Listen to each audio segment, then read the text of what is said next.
Over 99% of people don't know how to do this. Most who try let computers or AI do it for them. And honestly, I get it. It's faster, it's easier, but something gets lost when a machine makes your jewelry instead of a person. Hand carving jewelry is a dying art, and I've spent the last 40 years trying to keep it alive. Sandra came to me with a custom job request, but as we talked, I knew it wasn't just going to be another custom piece. This was personal. She brought me in her broken engagement ring and wedding band. Then she reached into her purse and pulled out her late husband's 2 diamond rings. She wanted to incorporate her husband's diamonds and her diamonds into one ring so that she could carry him with her always. Sandra explained to me that she actually liked her original engagement ring. She just wanted to be heavier, using more gold, but she liked the swirl effect that went around her center diamond. My job was to incorporate all the diamonds to make this happen. Once I sat down to the bench, I realized there was a big problem. I didn't think that there were so many different sized diamonds. This could have complicated things, but I used it to my advantage. These are the steps I took to create Sandra's custom ring. First, I had to remove all the diamonds. They were bead set, prong set, and channel set. It's important not to hit the diamonds with a burr or pliers because steel can chip or break diamonds. Next, I had to remove all the parts that had been soldered on, because solder can contaminate the gold, and she wanted to use her gold, her original gold, to make the new ring. I removed all the parts from his rings and her rings and grinded away all the solder before I started to melt the rings down. Melting the rings down into individual nuggets made it easier for me to cast them. So trying to throw in one big chunk into a casting machine can cause it to go offline. It was a lot easier for me to drop in 3 or 4 smaller pieces. So I melted them down and separated them into little pieces of gold. Now the next step was to make the actual ring. What I did was I actually took all the nuggets that I had created from the rings and I weighed them.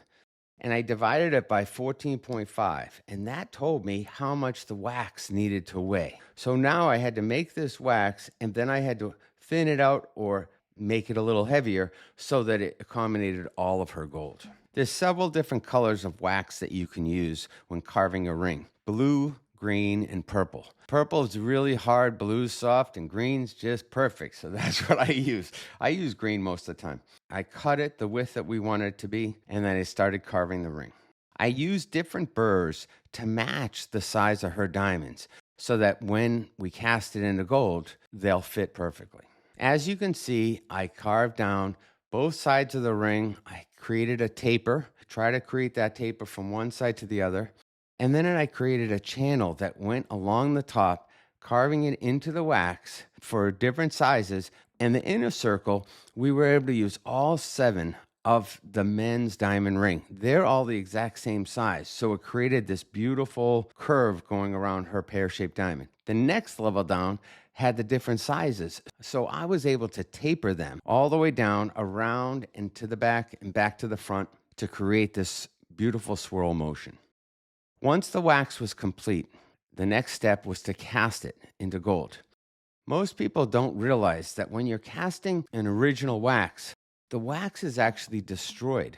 When you put the wax in the kiln, after you attach it to a base, and then you add this white material is called investment. It looks like plaster Paris, very similar, but it's very, very fine. If there's a problem casting it, the entire wax is destroyed and you have to start over again. So it's very, very important that you follow every step when you're casting. Once the casting is finished, I could make a mold of it and make hundreds of them, but I don't have all these different size diamonds. So this is truly going to be a one-of-a-kind ring. So you pour the plaster, you let it harden for about an hour, then you put it into the oven. You turn the oven, it's a computerized kiln, and it goes all the way up to 1650 degrees over an 8-hour period. What this does is as the temperature gets hotter and hotter, the wax actually drips out through the bottom, and then it evaporates into smoke.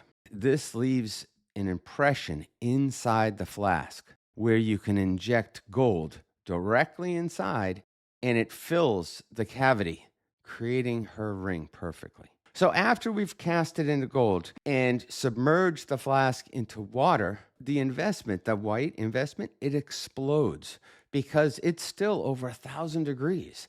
I take the ring out of the water. I have to clean it all up. It doesn't look really very good because this is rough, unfinished material. So the next step is to clean it all up, polish it, and you're going to see it all of a sudden go from kind of a rough look to a really pretty polished finish.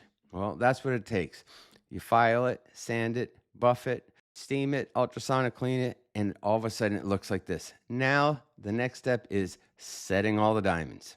So the first step is to set the center section, the ones that were all the exact same size.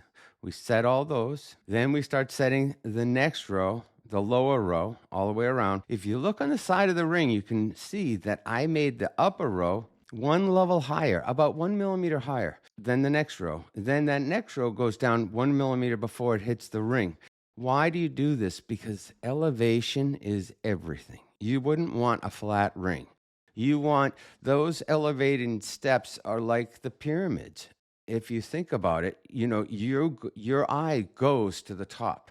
Your eye is going to be drawn up to that center stone. So it's very important that you have that elevation in many pieces that you make. Now that we've cast it, now that we've set all the diamonds, the next step is to solder on the head. So we're going to solder on the head. It was a pear-shaped diamond, soldered on the center diamond, set the center stone. The next step was just cleaning everything up.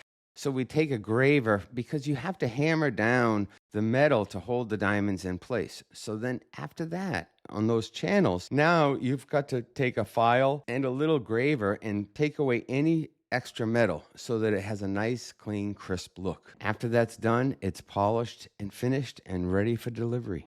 Now she has a brand new ring that incorporates her diamonds and his diamonds and their gold that she can wear every day for the rest of her life and hand it down for generations to come. I hope you enjoyed this video and hit subscribe if you want to see more of our creations.